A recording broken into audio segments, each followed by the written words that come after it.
Então, nem eu, nem o senhor, nem ninguém consegue, por exemplo, guardar o Shabat. Com as regras da Bíblia, não dá. Você consegue guardar o sábado igual está escrito na Bíblia? Não dá. Entende? Então,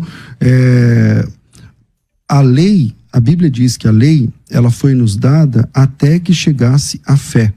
Por isso que Romanos 3:24 está dizendo, justificados gratuitamente pela graça. Efésios 2:8, pela graça sois salvos mediante a fé. E isto não vem de vós, é dom de Deus. Porque a lei em si, ela é chamada na Bíblia como insuficiente. Veja o que diz Romanos, capítulo 3, versículo de número 21, salvo engano. Vamos lá.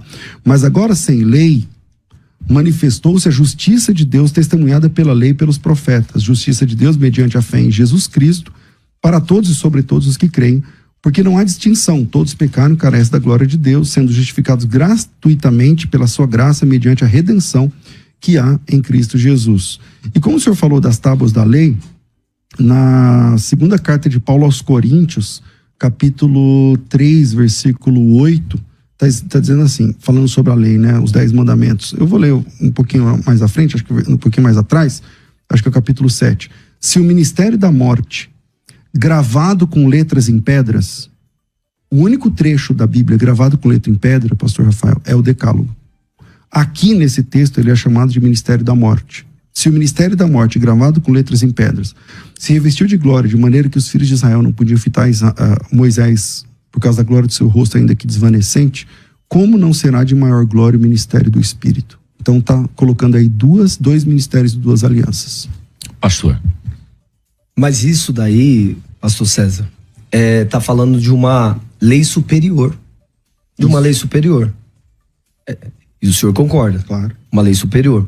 E eu concordo que a graça, ela é superior à Torá.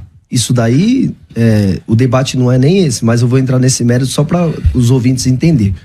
A graça é o perdão que Deus nos dá por intermédio da nossa confiança, depositar confiança no sacrifício de Jesus, sacrifício de expiação. Por quê? Porque todos nós pecamos e destituídos estamos da glória de Deus. Então todos nós carecemos de um sacrifício para nos conectar com Hashem, com o Eterno, com Deus.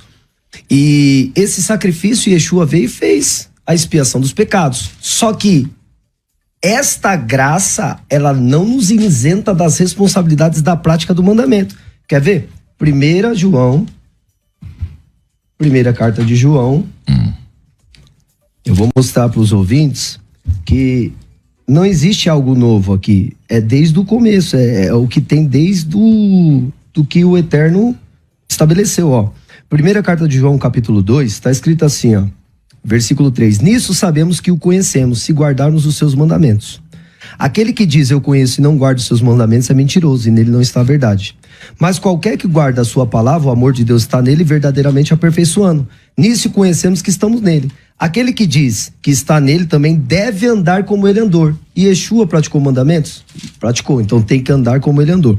Irmãos, não vos escrevo mandamento novo, não existe um mandamento novo, mas o mandamento antigo, desde Bereshit, desde o princípio tiveste. Então os mandamentos aqui que é proposto, é os mandamentos desde o início. Não existe um mandamento novo para se praticar. Há uma nova regra, uma nova doutrina. Não existe, doutrina é doutrina, é ensinamento de Deus para a humanidade. Revelado ali quando Moisés estava para Moisés entregar para o povo, para legislar o povo. Mas a lei não é de Moisés, a lei é do Eterno, Kadosh Baruch Hu, que revelou através da pessoa de Moisés. E Yeshua é a manifestação da palavra. Agora, eu digo que eu conheço ele e não pratico nada, eu me torno um mentiroso. Quais são os mandamentos, pastor César, descrito aqui em 1 João, que o senhor acredita e defende que se tem que praticar, porque está escrito aqui, ó, e nisso sabemos que o conhecemos, se guardarmos os seus mandamentos. Quais são esses mandamentos que tem que se guardar? Porque aqui no texto fala que é desde o princípio, não é novo.